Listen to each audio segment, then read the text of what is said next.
Caleb zips around his mother's back, rolling a wooden wheel on a makeshift metal axle. In one move, she steps off the sewing machine's pedal and reaches for the door. "Caleb, you take that thing outside right now." She cracks the door, and the boy bursts out, full speed. He skips, left, right, left, left, right, left, emulating the sound of a horse in gallop. He storms down the road, slows when he hears a familiar voice. Father and another man, raising their voices. From around the corner, his father marches out, almost crashing into Caleb. "What are you doing out here, my lad?" "Ma told me to take it outside." "No work again today?" His father sighs, smiles at him. No work today." "And what about you? Did you do your reading?" "No, Pop. I wanted you to read to me." How about this? Let's head home and you read to me. Pop can't read to you forever."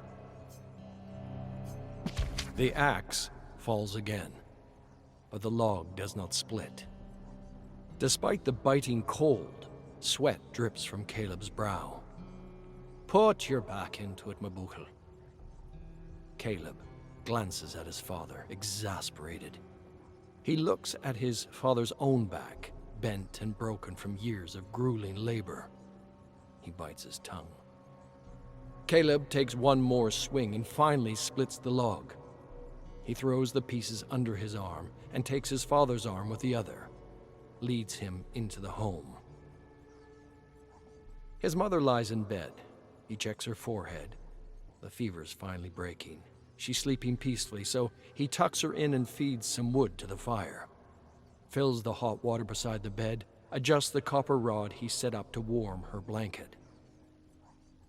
"Caleb, can you grab something for me?" "Yes, Pop." Under the bed. There. Leather."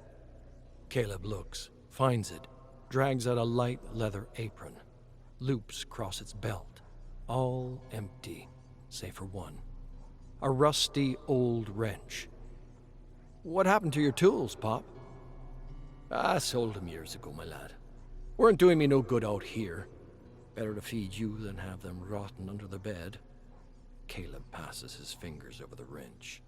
"You gonna sell this one too?" "Nah, you take it. We'll teach you how to do some things. Maybe by the time you're a man, things will change around here. Besides, ain't nobody gonna buy it anyway." Hang on. I had it working not 5 minutes ago, sir." Bayshore looks down his nose at the strange device. How many men do you suppose this contraption could replace on the line?" Caleb stops oiling the chamber and thinks for a moment. Not sure. Could be a dozen.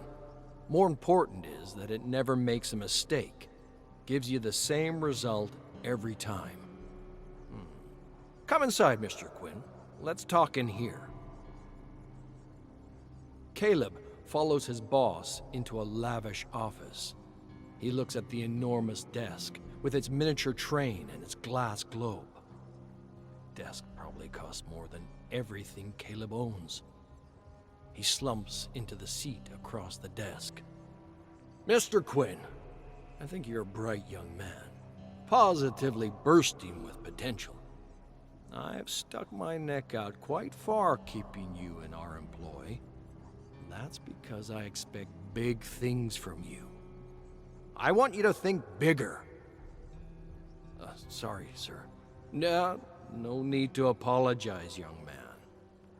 But we won't be buying this contraption, I'm afraid. Speak to Lee in the workshop. He'll set you straight." Caleb gets up, puts a hand on the spike planter. "Actually, you can leave that here, young man. Head to Lee. Quick.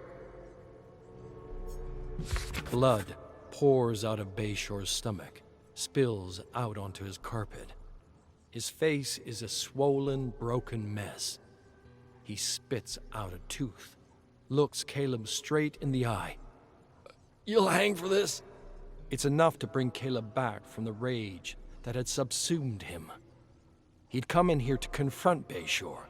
It had been months now of tactical encouragement, driving him to create new inventions, only to tell him they were impractical, all to keep the patents to himself. Sell them for thousands. Bayshore coughs, dribbles more blood onto the wound in his stomach, grabs onto the spike that is nailing him to his enormous desk, limply tugs at it, gives up. Caleb tries to form words, to tell Bayshore it isn't even about the money, but he can't find them. Even battered and beaten, bleeding on the floor, all Bayshore evokes is more fury. All those times he said how lucky Caleb was to even be hired, given his stock. All the times he said he was barking up the wrong tree. All just manipulation. Security finally breaks in the heavy oak door and slams Caleb's face down on the desk, ties him up. They've got the local doctor in tow, who's already tending to Bayshore. Caleb's face is close to Bayshore's, and now he's able to find words to whisper before he's hauled out. If this kills you, it'll be worth the gallows.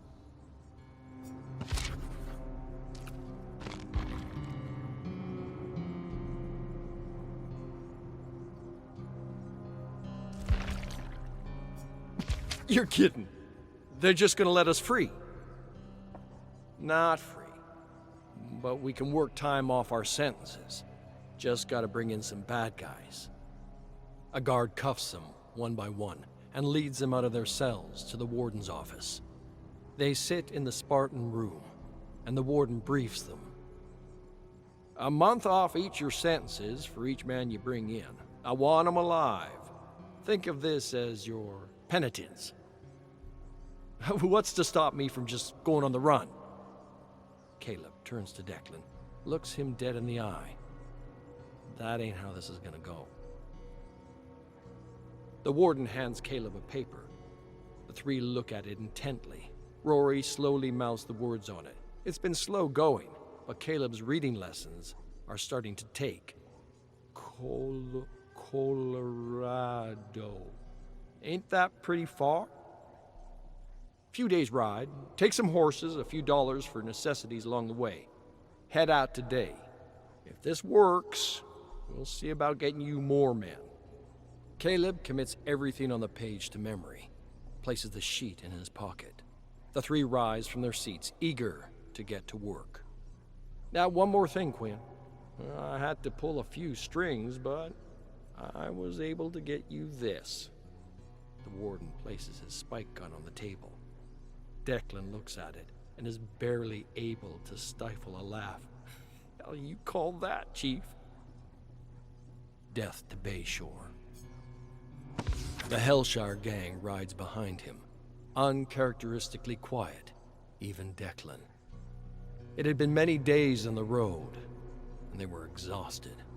The mountain paths are unapologetic, but this has to be the place. The main street's empty. Bunch of them are at the local theater, which is raucous with laughter and song. Rest of them probably got reasons to hide. Caleb ties his horse at the local saloon, Rory and Declan close behind. They feel the weight of dozens of eyes as they enter the establishment. They sit at the table closest to the door. Rory looks at Caleb, his eyes pleading. Just one drink. Caleb closes his eyes and shakes his head.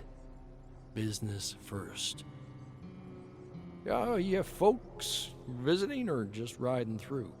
Caleb looks at the barkeep, a frail man with a pencil mustache. Just a quick stop, I hope. Maybe you can help make it quicker. He conjures the crumpled scrap of paper from his pocket. Rodrigo Sandoval. Skipped out of town on a debt. Bartender takes one look at the name on the poster, sees the massive weapon on Caleb's back, goes stark white. He gestures subtly to a table in the back. Caleb stands and approaches the table. Three men play cards, while the other two sit back in their chairs. Which one of you is Sandoval? A couple of the men reach for their guns, but they've already got Rory and Declan's pistols trained on their heads. None of them talk. No need for this to get bloody, fellows. Supposed to take him alive. The one in the middle leaps out of his chair and tries to tackle Caleb, tumbles over him clumsily, rolls to the floor and runs for the door. Rory and Declan let loose on the other men, killing them before they can even put a hand on their guns. Rodrigo barely makes it to the door before a terrible crack rings out. The spike protrudes through the front of his thigh and he screams in pain. A harsh jerk of the chain drags him to the floor. Declan turns to the barkeep, cash from the card game in hand. Don't suppose you got any victuals for the road? Caleb and Rory ride to the edge of town through the carnage and viscera, the radiance of a full moon their only light. They find an appropriate place, quiet, nice view, small cactus growing nearby. Caleb hands Rory a shovel, and the two start digging at the hard, dry earth. The sun pokes over the horizon as they finish digging. Caleb places Declan's shattered, perforated body in the grave. They cover him and place a small marker on top, a pile of sturdy rocks.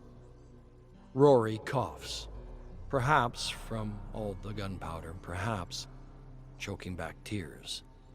His voice comes out even smaller than normal. Should we say something? Caleb looks down at the fresh grave. Never was good with words. That was Declan's thing. The two stand in silence for a moment. Caleb counts in his head how many men they've lost. 7. No. 8. Since the Hellshire gang had grown, it was hard to keep track. Not anymore, though. Declan's body was the only one he could even find enough of to bury. A cool gust of wind passes over the site, pushing the last of the night's chill, making room for the sun to bake the earth again. A paper blows in, catches on Rory's leg. He grabs it, picks it up, tries his best to read it. Hey, Chief, this say what I think it says? Caleb reaches for the paper and reads the headline out loud. Henry Bayshore purchases Hellshire Penitentiary. Every muscle in his head starts to clench and burn. His hand trembles as he grips the paper, punching his thumb through the picture of Bayshore. Saddle up. We're riding out.